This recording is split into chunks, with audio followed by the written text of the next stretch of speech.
Salam uşaqlar. Elektroman induksiya hadisəsi, Lens qaydası, elektroman induksiya qanunu, induksiya cəryanı bölməsinin testlərinə baxırıq.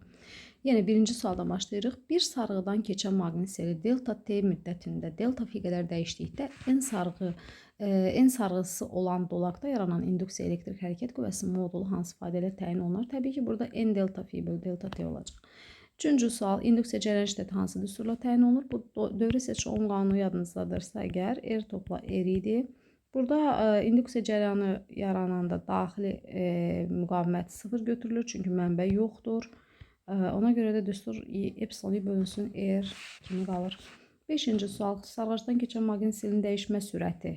Biz maqnit selinin dəyişmə sürəti deyən kimi gözümüzdə delta fi bölü delta t-ni canlandıraq. Deməli, 5 dəfə azalırsa, yəni bu 5 dəfə azalarsa, sarğacda yaranan induksiya EHG necə dəyişər? Y-inin düsturu bilirik ki, mənfi delta fi bölü delta t-dir.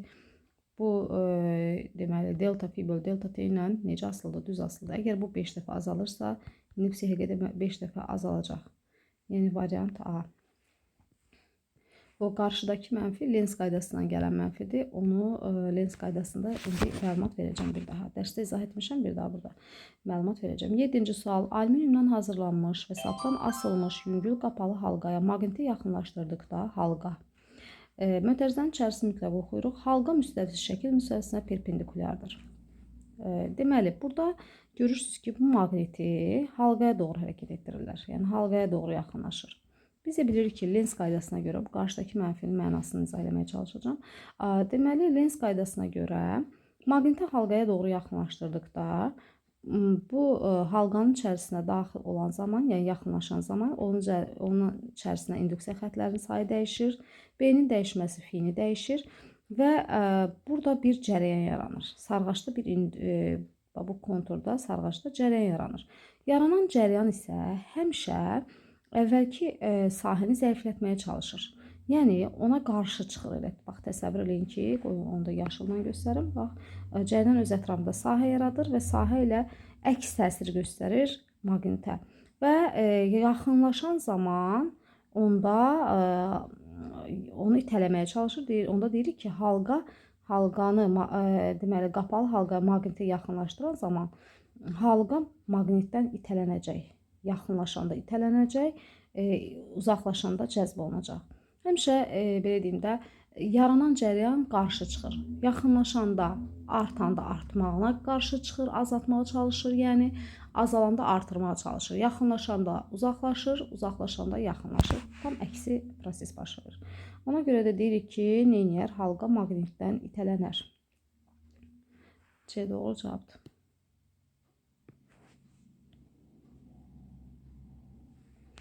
9-cu sual. Maqniti sapdan asılmış bütöv alüminium halqaya yaxınlaşdırdıqda halqanın sola hərəkət etməsinin səbəbi hansı hadisədir? Təbii ki, bura yaxınlaşan zaman burada maqnit seli dəyişir, induksiya EHG yaranır və cərəyan yaranır. Hadisəni də adlandırmışdıq elektromaqnit induksiya hadisəsi. 11-ci sual. Verilmiş keçirici konturda maqnit selinin dəyişmə sürəti, yəni yenə də delta fi bölü delta t 3 dəfə azalarsa, konturda yaranan induksiya cərəyan şiddəti necə dəyişər? Induksiya cərəyan şiddətinin düsturu bilirik ki, Y bölünsün R-dir.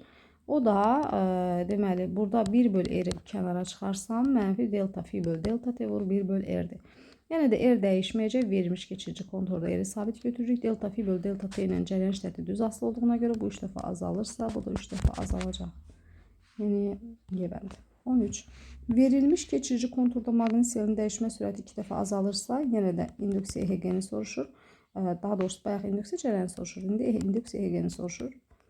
Mənfi delta fi bölü delta t-yə görə. Bizdən də 2 dəfə azalırsa maqnit selinin dəyişmə sürəti, yəni delta fi bölü delta t 2 dəfə azalırsa, EHG də 2 dəfə azalacaq, yəni B. 15. Verilmiş sarğacda cərəyan şiddətinin dəyişmə sürəti 3 dəfə artırsa, yəni delta fi bölü delta t 3 dəfə artırsa, demək 3 dəfə artırsa, induksiya cərəyan şiddətini soruşur. O da 1 bölü R, bayaq yazdıq, çıxardıq düsturu, düz asılı olacaq. Bu 3 dəfə artarsa, induksiya cərəyan şiddəti də 3 dəfə artacaq, yəni B. 17.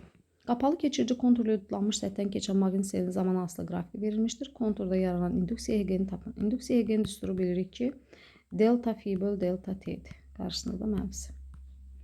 Və delta F'ni necə yazırıq? Fi çıx fi 0 böl T çıx T0 da yaza bilərsiniz. Bunu daha açıq şəkildə yazıram. Növbəti testlərdə amma birbaşa yazacağım. Deməli, fi son maqnit selidir. Yəni, zamanın sıfırına uyğun 8 uyğundur. Zaman oxuna baxırıq. Bağışlayın, zaman yox. Maqnit selinin oxuna baxsaq, zaman 0 olanda ona uyğun maqnit selimiz 8-dir. Yəni, bu fi 0-dır. Zaman get-gedə artır, 16 olur. 16-ya uyğun gedirəm, baxıram, görüm, fi neçədir? Fi son maqnit seli olacaq 0. Deməli, mən nə edirəm? Sondan başdan çıxıram. 0-dan 8 çıxıram, bölürəm son zamandan, yəni 16-dan 0-ı çıxarım. Eləyəcək -8 böl 16. Aha, bir dəqiqə, burada diqqətli olaq. Sondan başdan çıxırdıq, bəli. Ümumiyyətlə, ədədi qiymət soruşur. Bizim bir də qarşıda həm mənfimiz var, bir dəqiqə. Ədədi qiymət soruşda heç mənfi nəzərə almırıq. Hə, buradakı da olar 8 böl 16. Bu mənfiyə görə mənfi müsbət olur. 2 dənə mənfi yaranır da. Ona görə də eləcək 0,5 volt yebənd.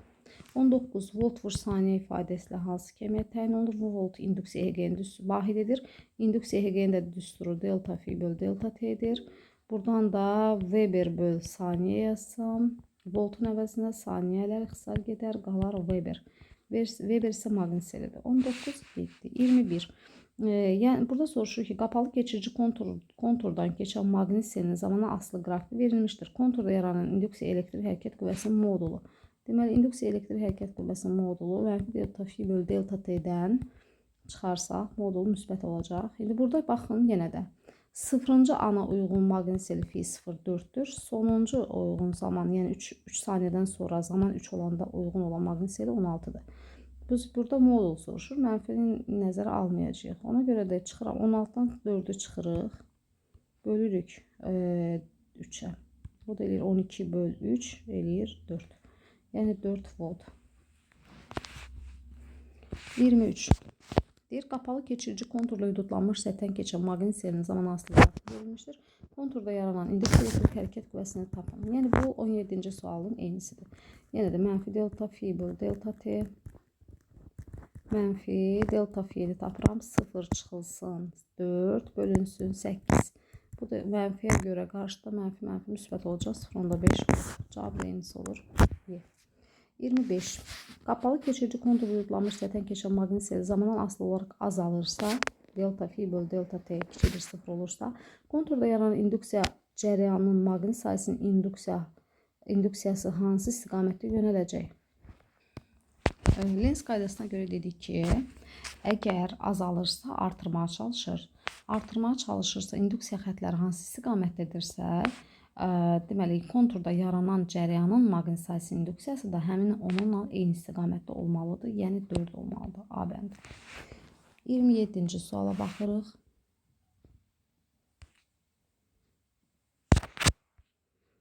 Bir dəqiqə çəkim. Deməli, sabit maqnit bərabər sürətlə sarğaca daxil edildikdə 0,5 saniyə ərzində T bərabərdir 0,5 saniyə. Maqnit seli fi bərabərdir 4 milliweber olur. Yəni 4 milliweber maqnit seli yaranır. Müqavimət verib bizə 20 ohm olarsa, ampermetrin göstərişi, yəni I induksiya bərabərdir sual. Sarğacın aktiv müqaviməti nəzərə alınmır. Gəlin yazaq. İnduksiya cərəyan şiddətinin düsturunu hamımız bilirik ki, Y bölünsün R-dir. Y isə 1 bölünsün R delta fi böl delta T'dir. Və buradan istifadə edib induksiya cərəyan şiddətini tapıram. 1 bölünsün 20 vurulsun delta fi 4 olsun mənfi 3 çevirirəm. Amma çevirməyə də bilərsiniz. Çünki milli iləndir cavab. Sonda bölünsün 0,5. 20-ni 0,5'ə vururuq. Eləyəcək 10. Onda 4. Yəni 0,4. Yenə də milli amperə qaydırıq. Milli amper. Milli amper. Doğru cavab olacaq 0,4 Y bəndi. 29 oxuyuruq. Maqnit şəkildə göstərilən istiqamətdə hərəkət etdikdə sarğacın N və P uclarında hansı maqnit qütbləri yaranır? Deməli, gördüyünüz kimi bu maqnit Bax, bu maqnit V sürətlə sarğaca doğru hərəkət edir.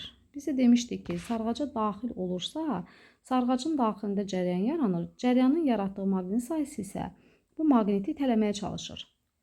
Yəni artır, maqnit sayısı güclənir, güclənəndə artanda azaltmağa çalışır. Azaltmağa çalışırsa, deməli bunu itələməlidir. İtələməlidirsə, onda burada N qütbü varsa, bu M-in yanında da N qütbü yaranmalıdır ki, itələnsin. Digər tərəfdə də biz bilirik ki, S qütbü olmalıdır. Deməli, doğru cavab olacaq M-N, M-N, P-yə S, N-S, N-S Y bəndindədir. Gəldik 31-ə. Qapalı keçirici kontur V bərabərli 1 metr bölü saniyə sürətlə sağa hərəkət etdirilir. Deməli, bu konturumuz bir sürətlə gəlir sağa doğru. Maqnitdir, hansı istiqamətdə və hansı sürətlə hərəkət etdirmək? Maqniti hansı istiqamətdə və hansı sürətlə hərəkət etdirmək lazımdır ki, konturda yaranan induksiya cəryanının qiyməti ən böyük olsun. Deməli, induksiya cəryanının birinci yaranmasına baxaq. Baxın, əgər bu halqamız bir sürətlə sağa doğru hərəkət edirsə, maqnitimiz təsəvvür edək ki, maqnitimiz də bir sürətlə sağa doğru hərəkət etsin. Yəni, sağa variantlarına baxaq birinci. Bir sürətlə sağa getsə, bu maqnit buna halqa maqnitə yaxınlaşmayacaq və nəticədə cəryan yaranmayacaq. Ona görə də sağa olan variantların hər biri eynidir. Yəni, bir sürətlə də yaxınlaşsa, iki sürətlə ümumiyyətlə yaxınlaşa bilməyəcək, üç sürətlə isə mümkün deyil. Deməli, A-dır, C-dir və Y-ni çıxırıq. Qalırıq biz B və D arasında. İndi deməli, bu sağa deyil. Sağa variantını çıxdıq. Geçirik sola. Bu tərəf hərəkət etməlidir ki, biri digərinin içərisinə getsin və nəticədə cəryan yaransın. Və ya bir soladır, ya iki soladır. İndi daha böyük cəryan istəyirsə, ən böyük cəryan olmalı istəyirsə, təbii ki, daha böyük sürətlə hərəkət etməsi lazımdır. Ona görə də 2 metr bölü saniyə sürətlə sola deməlidir. 33. Eyler-Venn diaqramına uyğun bəndləri müəyyən edin. Sabit maqnit sarğaca yaxınlaşdırılır və sonra ondan uzaqlaşdırılır. Deməli, yaxınlaşdırılırsa, dedi ki, yaxınlaşanda itələnməlidir. İtələnirsə, bura N, bura S düşür. Deməli, birinci halda N deməli, 1-ə uyğundur. Birdə bir hissəsində S, iki hissəsində N yaranır. Ona uyğundur. 1-ə 1 və 5. Artıq cavab tapılıb. Sadəcə olaraq biz davam edirik.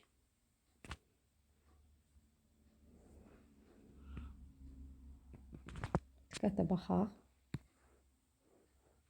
Burada bir diqqətsiz elədim. Baxın, bura N seçsək, o cəzb edəcək. Bizə də deyirik ki, uzaqlaşmaq lazımdır. Diqqətsiz oldu. Bir dəqiqə baxın. Deməli, bu yaxınlaşırsa itələnməlidir. İtələnməlidirsə S itəlir. Bu qütbə fikir vermədim mən. S itələməlidir. Ona görə də S itələməlidirsə, gəlin onda daha dəqiq variant seçək. Bura S düşür, 2 S düşür, 1-ə N düşür. N düşür. Gəlin baxaq. 1-ə N, 2-yə S. 2 və 4. 2 və 4 1-ə gedəcək. Amma 3 variant var doğru variantlarda. 3-ə baxaq. 3 induksiya cəryanı yaranır. Hər iki halda induksiya cəryanı yaranır. Çünki daxil edəndə də biz demişdik, yaxınlaşdıranda da, uzaqlaşdıranda da cəryan yaranacaq. Ona görə də ortaya seçirik 4-ü, orta 3-dür. 3-ü bağışlayın, 3-ü. 3-ə seçirik 3-ü. 3-ə seçirik 3-ü. Sonra qaldı 2-yə. 2 isə, 2-də isə tərsi olacaq. Yəni, onda yaşılla göstərim. İndi burada uzaqlaşmadır. Uzaqlaşırsa, deməli, onda nə edəcək? Cəzb edəcək. Cəzb etməsi üçün onda bura N olmalıdır, bura S olmalıdır. Yəni, 2-yə N, 2-yə N, 1-ə S. 1 və 5 də gələcək bura. Gəlin, gedək, indi cavab seçək. 1-ə 2, 4, ortaya 3, B bəndi olacaq. Doğru cavab B bəndi. 2-yə də 2, 4. Daha doğrusu, yenə düzgün seçmədim axı. D bəndi bağışlayın. Deməli, bir dəqiqə. 1-ə 2, 4 budur. 1-ə 2-yə 1, 5 budur. Ortaya da 3'dür. D bəndi. Sonra gəldik 35-ci suala. Deyir, Eyler-Venn diaqramında uyğun bəndləri müəyyən edin. 1. Kəsik 2 bütöv alüminium halqalarının növbə ilə sabit maqnitə daxil edir. Alüminium halqalarına növbə ilə sabit maqniti daxil edib. Bir dəfə bura, bir dəfə də bura. Fikir verin, burada bax boşluq var. Bax bu hissədə boşluğu görürsünüz. Kəsik halqadır bu. Bu isə bütöv halqadır. Bu kəsik halqadır. Deməli, onda gəlin diqqətlə oxuyaq. Birinci halda deyir, halqa sükunətdə qalar. Halqanın hərəkət etməsi üçün cərəyan yaranmalıdır. Kəsik halqada da bilirik ki, cərəyan yaranmır. Cərəyan yaranma şərtlərindən biri dövrənin qapalı olması. Ona görə də demək seçirik nəyə? 1-ə seçirik 1. 1-ə 1. Sonra demək 1-ə 1. Sonra halqa maqnitdən itələnir. Burada daxil yaxınlaşıbsa itələnəcək. Deməli, onda demək ortaya gedəcək, yox, 2-yə gedəcək 2. Çünki 2-də halqa itələnəcək. Çünki cərəyan burada yaranır, bütöv halqa olduğuna görə. Halqada induksiya cərəyanı yaranır. Halqada induksiya cərəyanı yaranırsa, bu da aiddir 2-yə. Ona görə də 3 yazıram bura. Sonra cərəyan yaranmır. Bura seçirəm. Halqada induksiya cərəyan yaranmır. 5-ci isə halqadan keçən maqnit seli artır. Hər iki halda maqnit seli artır. Çünki maqnit özü ilə induksiya xətləri gətirir. İstər bura olsun, yəni burada daxil olsa, kəsik halqa olmasına baxmayaraq, özü ilə induksiya xətləri gətirdiyinə görə maqnit seli ikisində də artır. Amma cərəyan burada yaranmır. Burada cərəyan yaranmır. Yoxdur burada. Burada isə yaranır. Ona görə də 5-də seçirəm ortaya. İndi gəlin gedək doğru cavab seçməyə. 1-ə 1, 4. Bir dənə elə Yevan bənindədir. Yoxlayaq. 2-ə 2, 3. 3-ə də 5. Həmişə cavabı aldıqdan sonra diqqətlə yoxlayın. Mexaniki olaraq səhv ola bilər. 37-ci sual. Qapalı keçirici kontura hüdudlanmış səthdən keçən maqnit seli fi bərabərdir 2 üstəgəl 3t. Burada vahidi verib. Weber qanunu ilə dəyişir. Konturda yaranan induksiya EHG-nin modulunun zamandan asılı qrafikini soruşur. Biz bilirik ki, induksiya elektrik hərəkət qüvvəsinin modulu zamana görə maqnit selinin zamana görə bir tərtib törəməsidir. Modul dediyinə görə müsbət götürəcəyik. Olacaq 2 üstəgəl 3t-nin törəməsi 3. 3-dən keçən sabit deyə bənd. Sonra 39. Fit qrafiki verilib, xətti funksiyadır. İnduksiya cərəyan şiddəti soruşur. İnduksiya cərəyan şiddətinin düsturu Y böl R-dir. Yəni modulunu soruşur. Modulu soruşur. Deməli, orada mənfi nəzərə alınmayacaq artıq. 1 böl R delta fi böl delta t. Gördüyümüz kimi induksiya cərəyan şiddəti fi'nin zamana görə bir tərtib törəməsidir. Verilmiş müqamətlidir. Bu da sabitdir. R bu da sabitdir. Əgər biz EHG-nin fi'nin t-dən asılı qrafikini belə görürüksə, buna uyğun bir düstur özümüzdən nümunə üçün çəkə bilərik. Məsələn, burada fi'nin başlanğıc qiymətini götürək 5. Məsəl üçün, olur tənliyimiz belə 5 çıxılsın, tutaq ki 3t. Bundan törəmə alsanız nə alarsınız? 3 alarsınız. Modul dediyinə mənfi 3 alarsınız, amma modul dediyinə görə müsbət 3 götürürük. Müsbət 3 də deməkdir, sabit. Onda belə bir nəticəyə gələ bilərik ki, xətti funksiyanın törəməsi sabit verəcək. Yəni C bəndi. Mən bunu qaydada qeyd eləmişəm. Sabitin törəməsi bir daha qeyd edirəm. Burada baxın. Deməli, məsəl üçün, görürük ki, induksiya EHG və induksiya cərəyan şiddəti hər ikisi fi'nin zamana görə bir tərtib törəməsidir. Onda, məsələn, fi-t qrafiklərini müxtəlif cür verə bilər. Fi'nin t-dən asılı parabola versə, parabolik funksiya riyaziyyatda bildiyimiz kimi y bərabər, məsəl üçün, kx kvadrat funksiyasıdır. Məsəl üçün, buna deyirsiniz 5t kvadrat. Məsələn, buradan görürük ki, fi bərabər 5t kvadrat kimi tutaq ki, tənlik verilir bizə. Biz fi'dən törəmə almaqla induksiya EHG-ni və ya induksiya cərəyan şiddətini ala bilirik. Deməli, 5t kvadratın törəməsini baxırıq. 5t kvadratın törəməsinə verəcək bizə 10t-ni. Demək, belə çıxır ki, kvadratik funksiyanın törəməsi düz xətt verəcək. Çünki 10t-nin də qrafiki belədir, düz xəttdir. Siz riyaziyyatda bilirsiniz. Fizikada da dəfələrlə buna toxunuruq. İndi gəlirik fi-t qrafikini düz xətt verib tutalım ki. Düz xətdirsə, istənilən formada, yəni üz aşağı da düz xətt ola bilər, üz yuxarı belə bir düz xətt ola bilər. Ümumiyyətlə düz xətt. Düz xətti funksiyanın törəməsini aldıq ki, sabitdir. Bəs sabit olsaydı necə olardı? Sabitin törəməsi isə, məsələn, fi-t qrafikini sabit versəydi, sabit məsələn 5. 5-in törəməsi 0-dır. Onda induksiya EHG də, induksiya cərəyan şiddəti də 0-ın üzərində belə bir qrafik olardı. Bunu əlavə qeyd üçün dedim.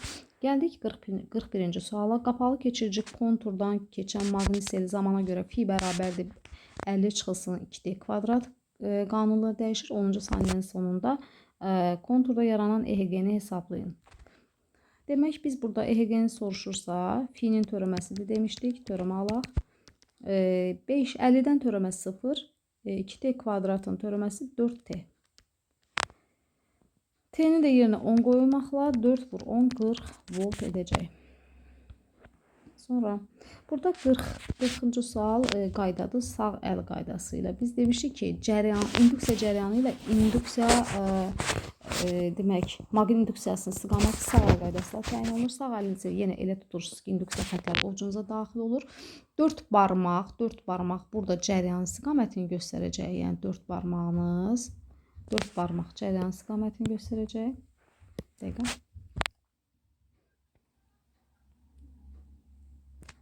4 barmaq cəryanın istiqamətini göstərir.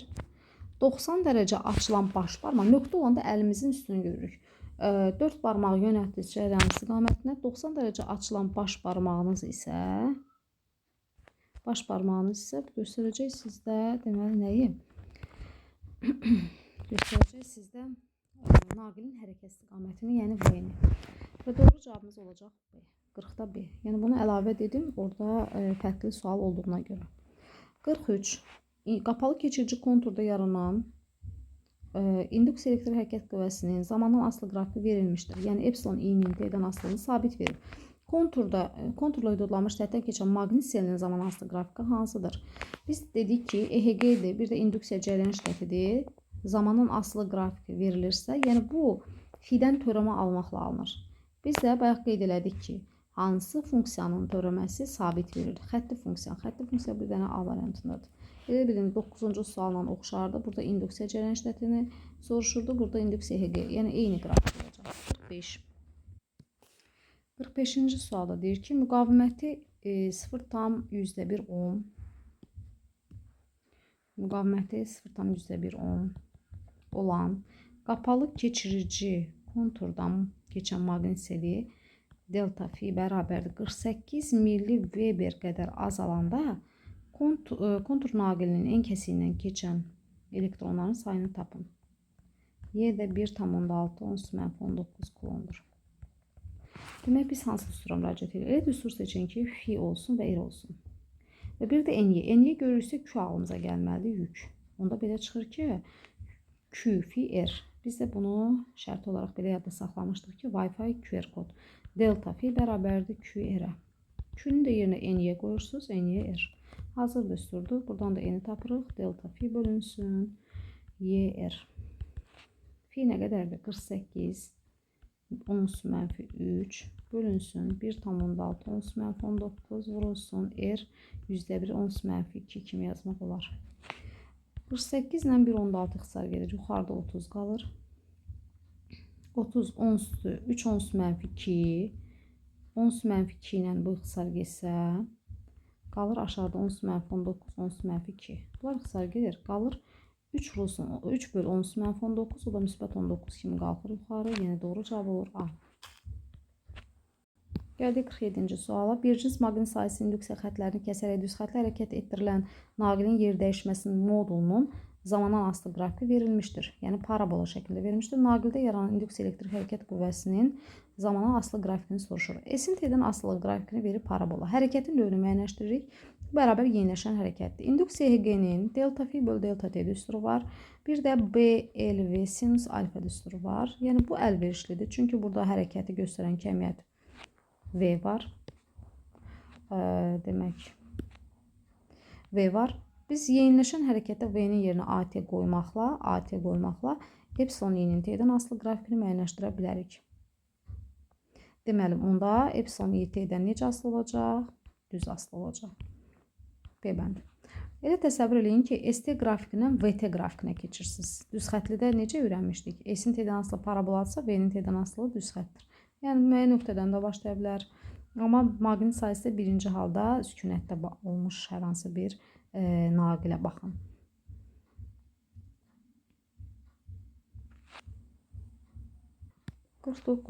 Naqil çərçivələr bir cins maqnit sahəsində M-in oxu ətrafında fırladılır.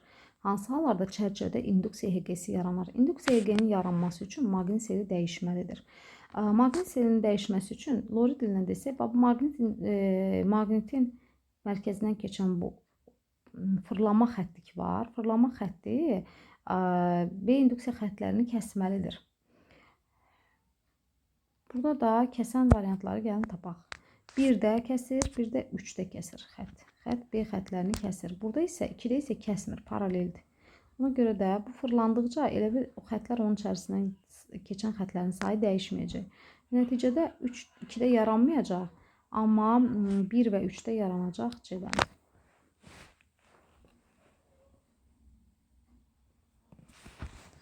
51. Qapalı keçirici konturdan keçən maqnit selinin zamana asılı qrafiki verilmişdir. 1, 2 və 3 nöqtələrinə uyğun zaman anlarında yaranan indeks EHG-nin modulları arasında hansı münasibət doğrudur? Bilirik ki, delta fi böl delta t-dir. Birbaşa modul yazıram. Delta fi böl delta t-ni bir belə yanaşma olar. Bu fi-nin t-yə nisbəti, qarşı katetin, delta fi-nin delta t-yə nisbəti, bucaqla geçsək, qarşı katetin biçik katetin nisbəti də o tangens alfaya gəlir. Tangens alfa isə bildiyimiz kimi artan funksiyadır. Yəni, böyük də böyük, kiçik də kiçikdir. Baxın, 1 və 2 eyni xəttin üzərində, deməli, eyni bucaq təşkil edir. Alfa 1, alfa 2-yə bərabərdir.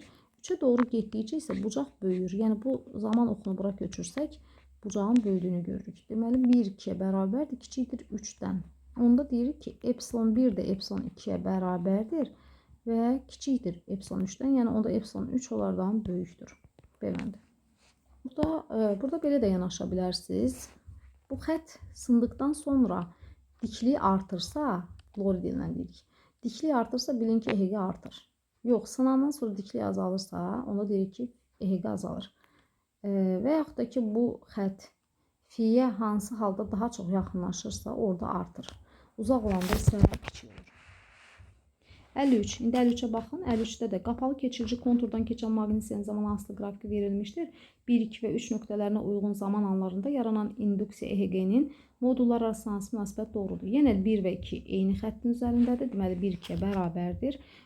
3 isə görürsünüz, xətt get-gedə sınıb və meyl edib. Fidən uzaqlaşıb, belə də deyə bilərsiniz. Onda epsilon 1, epsilon 2-yə bərabərdir və böyükdür epsilon 3-dən D-bəndi. 53-dir. Gəldik 55-ə. 55-də deyir ki, qapalı keçirici konturdan keçən maqnit selinin zamana asılı qrafiki verilmişdir. Grafikin A və B nöqtələrinə uyğun gələn zaman anlarında konturda yaranan induksiya EHG-nin arasındakı münasibət soruşur. İnduksiya EHG bilirik ki, yenə delta fi böl delta t-dir. Göynə yazaq, delta fi böl delta t-dir. Yenə bu da bucaqla geçsək tangens alfaya gedir. Bu A və B eyni bucaq təşkil etdiyinə görə deyirsiniz bərabərdir. Və yaxud da ki, fi t-dən burada tapsaq, fi t-dən o zaman düz asılı olur ki, burada EHG sabit olar. Deməli, epsilon A, epsilon B-yə bərabərdir. Y variantı doğru variant olacaq. Sonra davam edirik. 56 nisbətən çətindir. 55, 57 ondan nisbətən asandır. İndi baxın 56-ya. Qapalı keçirici kontur kəsən maqnit selinin zaman asılı qrafiki verilmişdir. Konturda yaranan induksiya elektrik hərəkət qüvvəsinin qrafiki 1, 2, 3 hissələrinə uyğun qiymətlərinin modulları arasında hansı münasibət doğrudur? Bunu da müəyyənləşdirmək üçün yenə də bucağa baxırsınız. Bu zaman oxunu köçürdüm bura. Belə. Bu 1. Zaman oxunu köçürdəndə bura bu 2. Zaman oxunu köçürdəndə bu 3. Deməli, burada get-gedə bucaq böyür. Onda 3 böyüdür 2, böyükdür 1. C bəndi. 59. Hansı ifadələr doğrudur? Alüminiumdan hazırlanmış yüngül bütöv 1 və kəsiyi olan 2 həlqələri sapdan asılmışdır. Maqniti sağa hərəkət etdirdikdə, yəni bunu sağa hərəkət etdirdikdə, halqaların müstəviz şəkil perpendikulyardır. 1, 2. Gəlin baxaq. 2 halqasının ətrafında cərəyan yaranmayacaq. Ona görə deyirik ki, 2 halqası hərəkət etməz. 2 halqası hərəkət etməz variantları 2 variantdadır. Bəs 1 halqası necə hərəkət edir? Maqnit halqadan uzaqlaşırsa, onda elə yaxınlaşacaq, yəni cəzb eləyəcək. Maqnit halqanı cəzb edəcək özünə, çünki uzaqlaşır. Uzaqlaşanda cəzb etmə var idi dedik, yaxınlaşanda isə itələmə. Ona görə də halqada necə hərəkət edəcək? Onun arxasınca, yəni sağa doğru hərəkət edəcək, doğru cavab olacaq. Nəsə bir başqa nüansda deyim, yəni onu da yadda saxlaya bilərsiniz. Bilin ki, maqnit bütöv halqadan uzaqlaşanda və ya yaxınlaşanda həmişə elə bilin ki, bunlar arası məsafəni sabit saxlamaya çalışır. İndi bu uzaqlaşırsa buna doğru gəlir ki, uzaqlaşanda məsafə yenə öz yerində qalsın. Yaxınlaşanda ara məsafəsi azalır, uzaqlaşır ki, məsafəni sabit saxlasın. Yəni bu şəkildə belə də saxlaya bilərsiniz. 61. 61 də maraqlı sualdır. Bunun geniş izahını qeyddə yazmışam, amma biraz da əlavə məlumat verəcəm.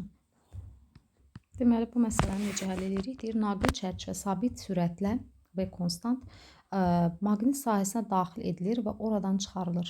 Çərçivədə yaranan induksiya elektrik hərəkət qüvvəsinin deməli, zamandan asılı qrafiki hansıdır? Demək, bu çərçivənin içərisinə daxil olduqca əvvəlcə bu vəziyyətdədir. Yəni, bu çərçivənin, bu sahənin bütün hamısı çöldədir. Yavaş-yavaş içəri daxil olur. Elə təsəvvür eləyin ki, bax, belə girdi. Belə bu hissəsi elədir ki, daxil oldu. Daxil olduqca yavaş-yavaş buradan daxil olduğu sahə artır.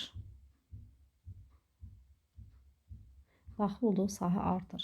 Sahə artırsa, maqnit seli artır. Maqnit seli artırsa, induksiya Hegelin düsturuna görə, mənfi delta fi bölü delta t düsturuna görə burada fi müsbət olur, belə deyək. Bu qarşıdakı mənfiyə görə Hegel mənfi olur. Sabit sürətlə hərəkət etdiyinə görə dəyişmə sürəti sabitdir. Deməli, əvvəlcə sabitdən, mənfidən sabit, sonra içəri daxil oldu tamlığı ilə, yəni çıxana qədər bunun içərisindəki sahə dəyişmir. Eyni sahə olduğuna görə 0, dəyişmirsə, sahə dəyişmirsə, sel dəyişmirsə Hegel 0-dır. Ondan sonra isə yavaş-yavaş çıxır çölə, çıxdıqca isə onun içərisində olan sahə azalır. Sahə azaldıqca deməli, bu fi azalır. Fi azaldığına görə bu mənfi olur və mənfi qarşıdakı mənfiyə görə Hegel müsbət olur. Yəni, ona görə doğru cavab D olur.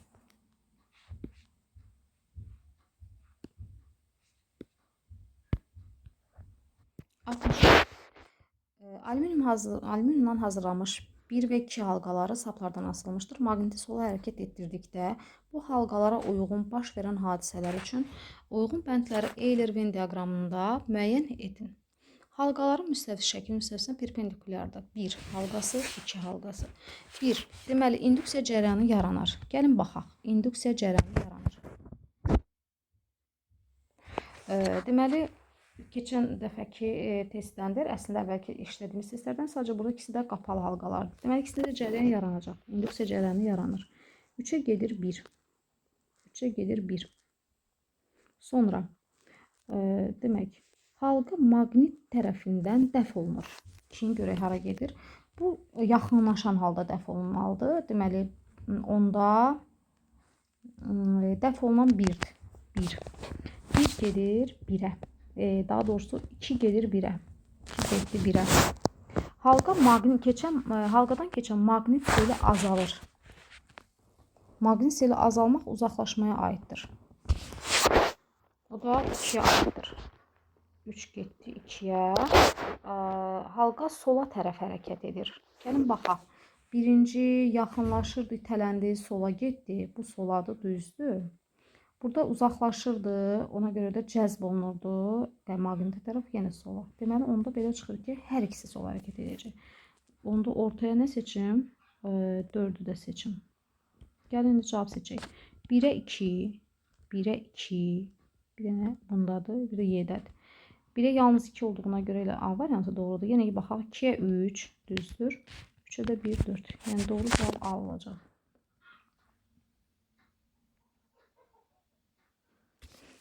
Sonra 65. Sabit maqnit və qapalı keçirici kontur verilmişdir.